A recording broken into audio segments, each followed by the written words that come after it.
Bismillahirrahmanirrahim. Alhamdulillahirabbil alamin. Shalatu wassalamu ala Rasulillah wa ala alihi wa ashabihi wa man tabi'ahum bi ihsan ila yaumiddin. Amma ba'd.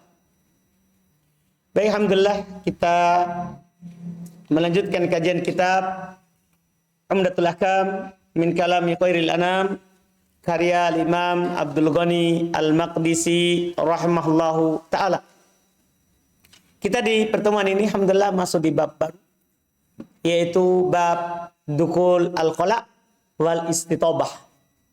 Bab masuk dalam khala, tempat buang air, wal istitobah, dan berbersih darinya.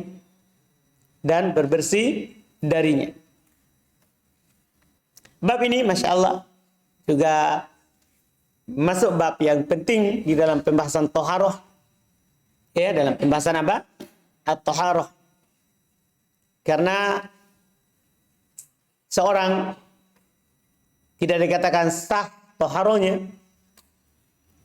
kalau dia buang air kecil atau air besar sampai dia melakukan istitobah, sampai dia membersihkan. Bahkan kalau dia wudhu tanpa dia bersihkan itu, dia sholatnya tidak diterima. Karena syarat juga dari diterimanya sholat itu pakaian atau badan atau tempat yang kita pakai untuk sholat itu harus bersih dari najis. Harus bersih dari apa? Najis. Ini pembahasan ini jadi perlu sekali untuk diketahui. Ditambah lagi di dalamnya ada adab. Ketika kita masuk khala, masuk WC, ya, atau tempat buang air, Beliau takbir dengan khala yang lebih umum ya. Beliau tidak bilang mirhat, WC, tempat buang air kecil yang secara sempit. Tidak. Karena kata khala ini tempat seorang yang menyendiri di situ. Buang air. Masuk di bangunan ataupun di luar apa? Bangunan. Di atas gunung atau di pinggir laut. Ya, masuk semuanya. Iya, atau di sawah, pokoknya masuk semuanya. Iya, ini yang penting, ini caranya ini. Paham Mbah Yudin? Alhamdulillah. Iya. Kata beliau rahimahullah taala di hadits yang ke-11. An Anas bin Malik radhiyallahu taala anhu, anna Nabi sallallahu alaihi wasallam kana idza dakhala al-khala qala Allahumma inni a'udzubika minal khubuthi wal khaba'ith. Kemudian beliau jelaskan al-khubuthu bidammil qa wal ba. Al-khubuthu jam'u khabith wal khaba'ith jam'u khabithah.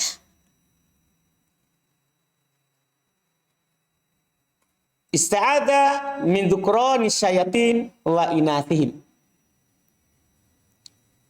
Kata beliau rahimahullah dari Anas bin Malik radhiyallahu taala anhu, bahwasanya Nabi sallallahu alaihi wasallam apabila beliau masuk ke khala, masuk ke tempat buang air, apakah di bangunan ataupun di luar bangunan, karena Nabi biasa buang air di dalam bangunan juga di luar bangunan.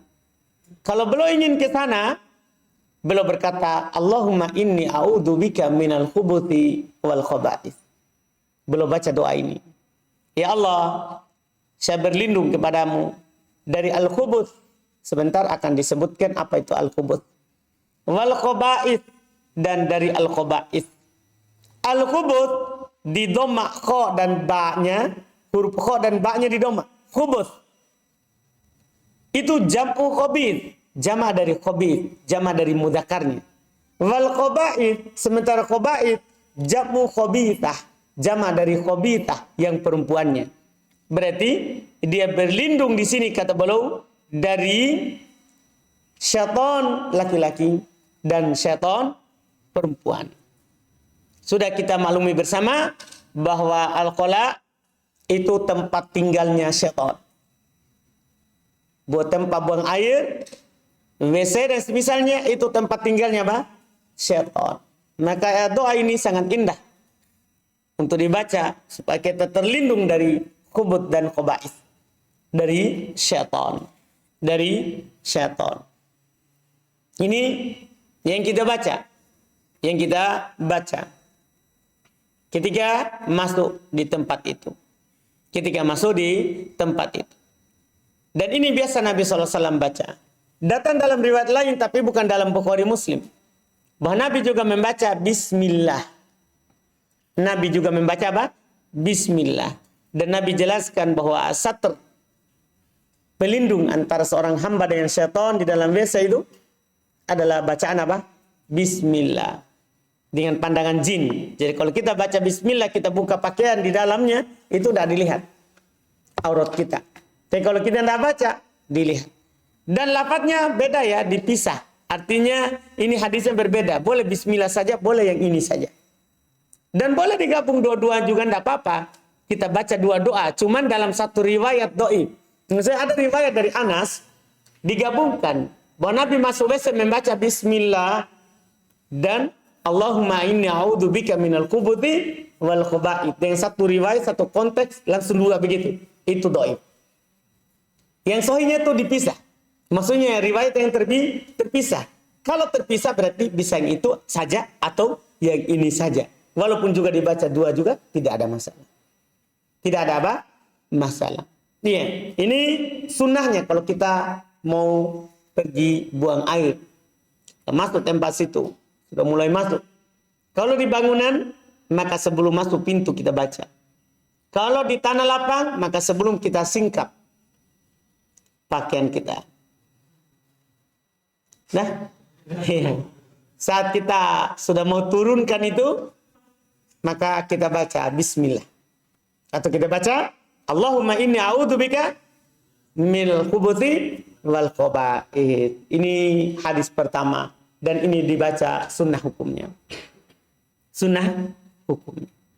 Karena ini penukilannya dari perbuatan Nabi. Kan Anas bilang, adalah Nabi SAW apabila belum masuk khola, belum baca. Ini penukilan apa? Perbuatan Nabi. Maka hukumnya adalah apa? Sunnah. Iya. Kemudian hadis berikutnya terkait dengan adabnya. Kata beliau an Abi Ayyub Al-Ansari radhiyallahu ta'ala anhu qala Rasulullah sallallahu alaihi wasallam idza ataitumul ghaib fala tastaqbilul qiblah bi ghaitin wala baulin wala tastadbiruha walakin syarriqu aw qarribu.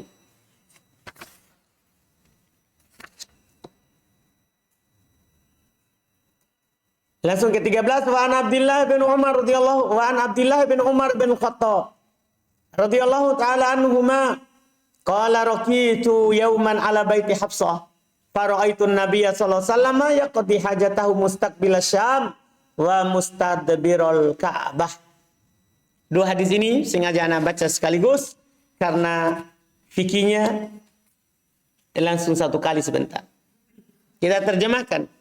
Dari Abu Ayyub Al-Ansari radhiyallahu ta'ala anhu, beliau berkata, Rasulullah sallallahu alaihi wasallam bersabda, "Idza ataitumul ghaid," kalau kalian mendatangi tempat buang air.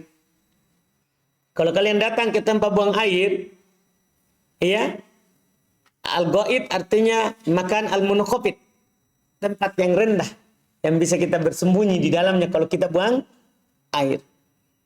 Kalau kalian mendatangi ghaid, tempat buang air, fala tastaqbilul qiblah bi ghaitin wala bi baul. Jangan kalian menghadap ke kiblat dengan buang air besar ataupun air kecil. Wala tastadbiruha, dan jangan kalian membelakanginya. Akan tetapi menghadaplah ke timur atau ke barat. Tapi bagi Indonesia bahaya ini. Kita akan gimana caranya? Jangan hadap kiblat, tapi ke timur atau ke barat. Sementara kiblat kita ada antara timur dan barat. Kan begitu kan? Ini bertentangan. Enggak, ini khitab untuk penduduk Madinah yang kiblatnya utara selatan. Makanya dibilang kalau kita ya jangan hadap timur dan barat, tapi hadaplah apa? Ya, utara atau selatan. Antum paham ini? Ini khitab. Nabi bilang ini ke penduduk Madinah. Karena penduduk Madinah bukan kiblatnya antara timur dan barat. Antum paham gak ini? Makanya ini ininya. Iya, terjemahkan dulu lagi hadis kedua. Ya. Oh, masih ada perkataan Abu Ayyub tadi di bawah ya. Wa qala Abu Ayyub faqadimna Syam fawajadna marahid qad buniyat nahwal Ka'bah fananharifu anha wa nastaghfirullah azza wajal. Maka kami datang ke Syam, kami dapati tempat buang air di sana telah dibangun menghadap ke arah nahwa di sini arah. Nahwu di sini bermakna apa? Arah, ke arah Ka'bah. Maka kami berpaling darinya dan memohon ampun kepada Allah azza wajal.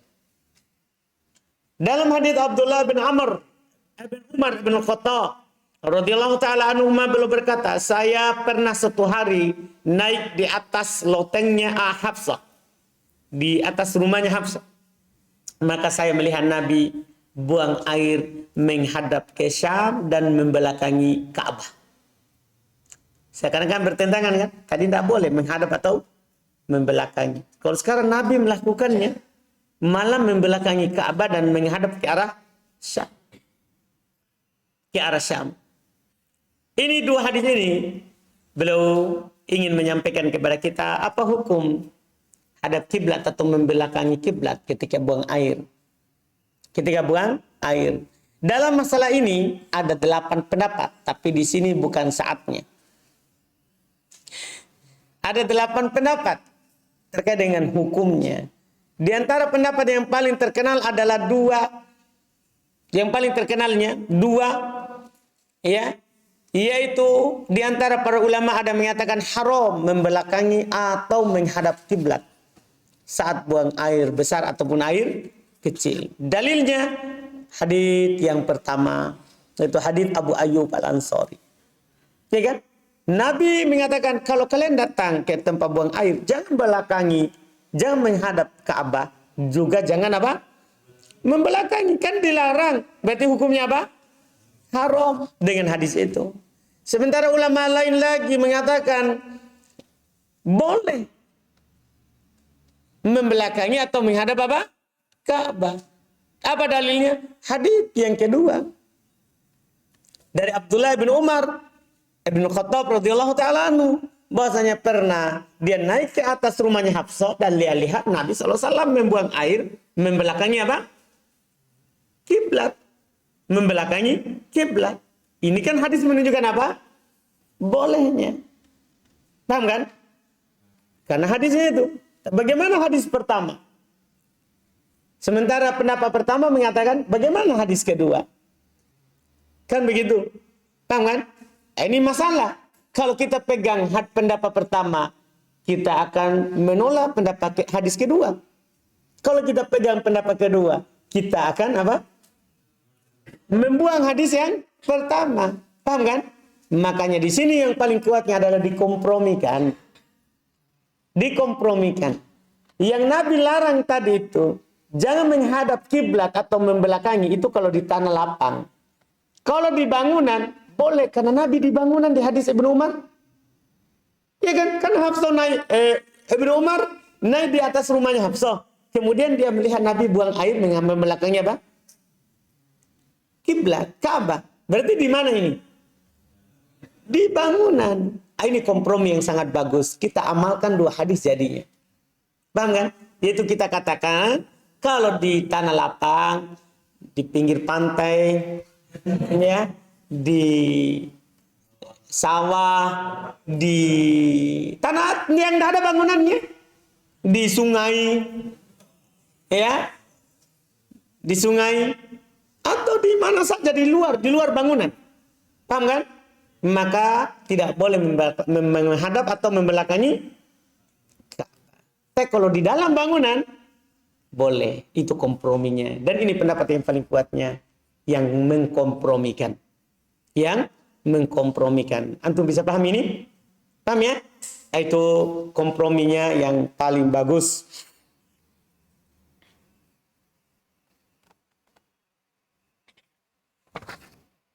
Ini dari 2 hadis ini. Alhamdulillah.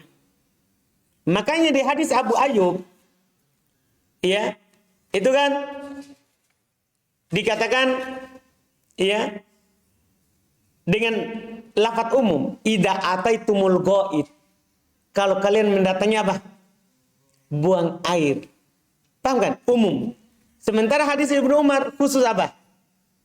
Bangunan. Khusus di bangunan. Jangan sampai ada mengatakan Oh, di hadis Ibnu Umar bisa saja Ibnu Umar itu melihat Nabi SAW di luar bangunan. Enggak. Nabi SAW kalau buang air belum menjauh dari tempat tinggal. Belum menjauh dari apa? Tempat tinggal. Anda paham ini? Jadi makanya korinanya di sini yang paling cocok di mana? Di bangunan. Karena mungkin dilihat Nabi. Nabi kalau buang air belum menjauh. Belum apa? Menjauh. Jelas kan? Sebentar akan datang juga periwatannya. Sekarang hadis yang berikutnya. Hadis yang 14. Kata beliau rahimahullahu taala an Anas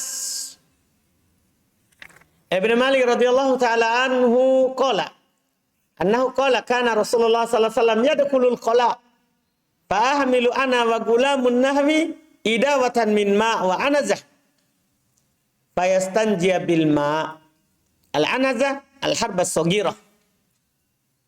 Ya. Kata beliau rahimahullah dari Anas bin Malik radhiyallahu taala anhu bahasanya dia berkata, adalah Nabi SAW masuk ke tempat buang air. Ini umum ya, pergi tempat tanah lapang atau bangunan, maka saya dan satu orang lagi yang semisal denganku membawa idawah, satu tempat dari air dan anazah dan kayu kecil. Maka beliau beristinja dengan air. Maka beliau beristinja dengan apa? Dengan air. Iya. Hadis ini beliau ingin menyampaikan kepada kita satu faedah, yaitu kita di dalam beristinja itu pakai air. Itu adalah pakai apa? Pakai air. Dan boleh pakai selain air, pakai batu. Nanti dinamakan dengan istijmar. Dinamakan dengan apa? Istijmar. Kalau istinja, ini khusus pakai air. Nah, di sini kita melihat Nabi SAW dibawakan untuknya air dan anazah. Bisa dikatakan kayu kecil atau batu. Maka Nabi memilih air.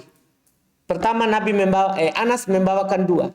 Ini menunjukkan Nabi kadang pakai air, kadang juga pakai batu. Anda paham ini? Itu dulu. Cuman mana yang utama? Kan Anas bawa dua. Ada air, ada apa? Batu. Menunjukkan apa? Fikihnya boleh pakai air, boleh pakai batu. Tapi pertanyaannya, mana yang utama? Itu pertanyaan. Maka yang pertama, yang utama adalah yang dipilih oleh Nabi. Karena Nabi SAW pasti pilih yang utama. Yaitu apa yang dipilih oleh Nabi di sini? Air. Maka itu yang utama. Ya, itu yang utama. Jelas ini kan? Jelas ya? Dipahami ya? Iya. Terus juga fikih lain dari hadis ini bahwa seorang kalau buang air, dia persiapkan dulu alat untuk cebonya. Iya, dilihat dulu ada nggak air. Kalau nggak ada, cari dulu batu. Jangan langsung dulu, karena setengah mati nanti kita bangun, kita berdiri, belum, ya kan, kuningannya akan kemana-mana. Iya kan? Jadi ini, lihat dari mana kita dapat itu fikih. Lihat Anas. Beliau tahu, beliau kan Anas adalah pelayannya Nabi radhiyallahu taala anhu. Pelayannya Nabi. Karena saat Nabi hijrah ke Madinah, itu ibunya Anas langsung datang kepada Nabi. Ini Anas, anak yang cerdas. Jadikan dia pelayan. Makanya itu Anas melayani Nabi saat safar ataupun mukim. Selama Nabi di Madinah, Anas adalah pelayan. Dia tahu banyak tentang kehidupan Nabi SAW. Bahkan belum pernah menukil, dia tahu berapa kali Nabi SAW mendatangi, berapa istrinya Nabi SAW dia datangi satu malam. Saking Masya Allah, beliau tahunya itu. Karena melayani Nabi. Di sini beliau menukil bagaimana Nabi kalau mau buang air. Bagaimana Nabi kalau apa? Mau buang air. Maka beliau siapkan dua. Ada air dan ada batu. Tapi ketika itu Nabi memilih apa? Batu. Batu atau air? Air. Itu yang utama. Itu yang utama. Alhamdulillah ini terkait dengan itu. Iya. Kemudian di hadis berikutnya, satu lagi baru kita cukupkan. Karena setelahnya pembahasan lain lagi, yaitu hukum tidak cebok, hukum tidak beristinja atau beristijmar setelahnya. Itu hanya buang air, setelah itu langsung pakai celana. Itu nanti lagi. Iya. Nah, sekarang lagi ada berikutnya, ini terakhir untuk pertemuan ini. Hadits ke-15. Kata beliau rahimahullah, an Abi Qatadah Al-Harits bin Rib'i Al-Ansari radhiyallahu anhu annahu qala anna Nabiy sallallahu alaihi wasallam qala la yumsikanna ahadukum dzakarahu bi yaminihi wa huwa yabul wa la yatamassa minal khala bi yaminihi wa la yatanaffas fil ina. Yang kita ingin ambil adalah terkait dengan poin dua potongan pertama. Adapun potongan terakhir itu terkait dengan minum. Kata beliau dari Abu Qatadah Al-Harits bin Rib'i Al-Ansari radhiyallahu taala anhu, beliau berkata, Rasul bahwasanya Nabi sallallahu alaihi wasallam bersabda, la yumsikanna ahadukum dzakarahu bi yamini. Jangan sekali-sekali salah seorang kali dari kalian memegang zakarnya. Apa zakar? Senjatanya, kelaminnya, kemaluannya. Jangan sekali-sekali salah seorang dari kalian memegang kelaminnya dengan tangan kanannya dalam keadaan dia kencing. Jadi kalau kencing, dimaklumi ya Wahyudin ya. Kalau kencing kan kita pegang, betul nggak? Maka ada adabnya di situ. Jangan pegang dengan tangan kanan. Jadi pegangnya pakai tangan kiri. Hati itu. Selama ini untuk pakai tangan apa Wahyudin? Ya, nggak boleh pakai kanan. Pegangnya. Ya? Iya. Oh kan dia kidal. Oh bahaya. Walaupun kidal harus pegang pakai tangan kiri. Iya. Iya, pegangnya pakai tangan kiri. Ini adabnya. Dan hukumnya haram pakai tangan kanan. Walaupun sebagian para ulama mengatakan ini bab adab, hukumnya tidak sampai haram tapi makruh. Cuma Syekh Shalih Fauzan, semoga Allah menjaga, beliau mengatakan tidak ada bedanya larangan dalam adab ataupun yang lainnya. Sama-sama menunjukkan makna apa? Haram, pegang pakai tangan kanan.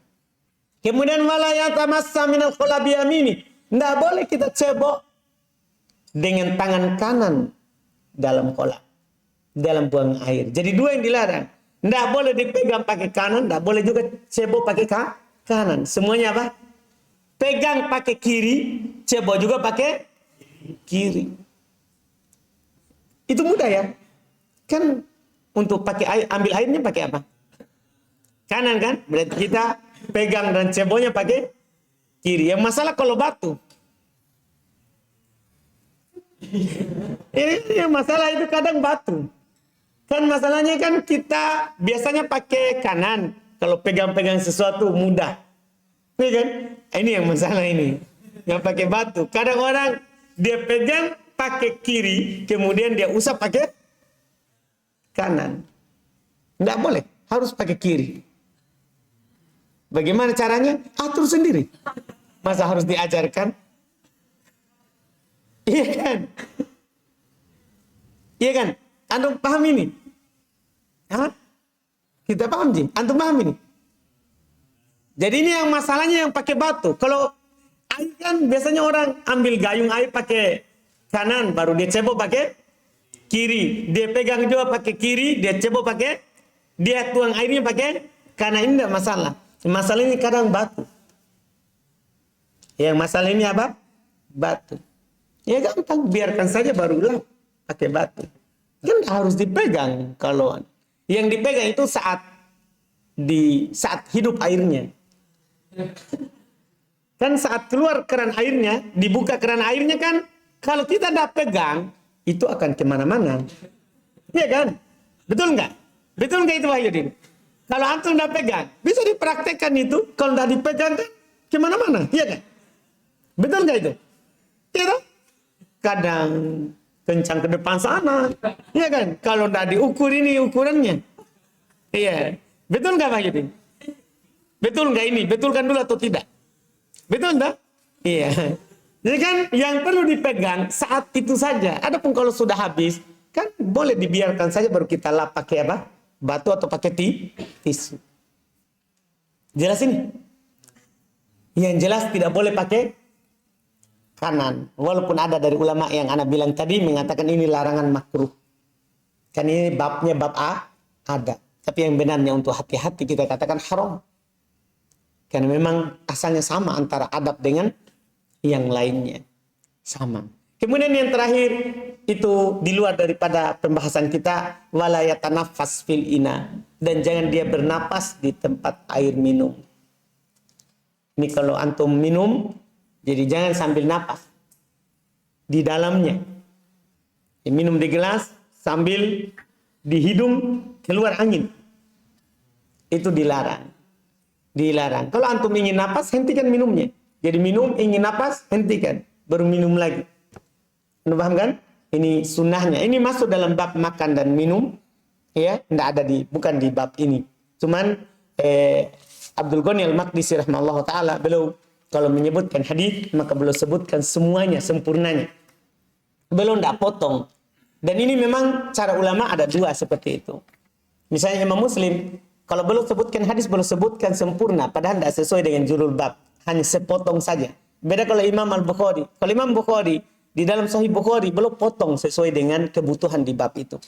Jadi kadang satu hadis, tapi terpencar di banyak bab.